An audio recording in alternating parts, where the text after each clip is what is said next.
Thank you, Senator Nangle, Representative Stover. My name is Blaine Batchelder from Stetson, Maine.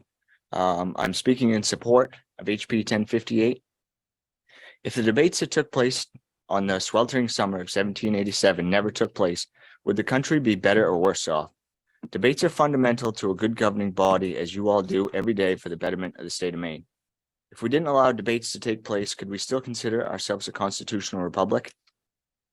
I believe, as over 5 million people in 19 state legislatures, that now is the time to return to the debate table at the national stage. Article 5 of the U.S. Constitution gives us, we the people, acting through our state legislatures, the power to call an amendments convention.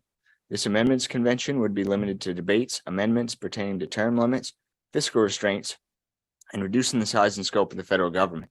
The opposition to calling such a convention will use the term constitutional convention, which is not found in Article 5. Such terms, catchphrases, are widely used by lobbyists to spread fear, uncertainty, and doubt on matters they do not agree with. Do not be fooled by their overzealous expressions. However they may be pleasantly arranged, they will be words of sound only. And though they may amuse the ear, they cannot inform the mind. Please inform yourselves on the law, history, and usage of Article 5 before making any rash decisions. Speaking of rash decisions, let's talk about how our federal government makes fiscal decisions. Would anybody in this room trust the feds with your checkbook? I wouldn't either. If the answer was no, then calling for an amendments convention can bring about needed change to our federal government's fiscal policy making. Over the past several decades, our government has been passing bill after bill with no other way to pay for them besides printing more money. This is not a Democrat or Republican topic. This is a fundamental topic that concerns every American, young and old. It is time we return to the fundamental principles that made this nation the shining light of freedom and prosperity for the world. In Federalist 45, James Madison wrote that the powers delegated to the federal government are few and defined.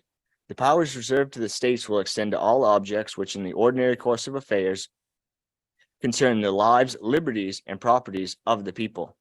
Would any of you say that the powers held by the federal government today are few and defined? Make no mistake, Article 5 is the last defense mechanism bestowed to the states to check an out-of-control federal government.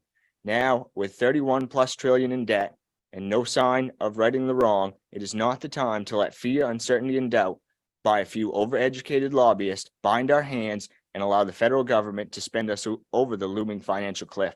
Talks of a runaway convention should not turn us to stone, while a runaway Congress becomes ever more reckless with our grandchildren's future. Thank you, and God bless America.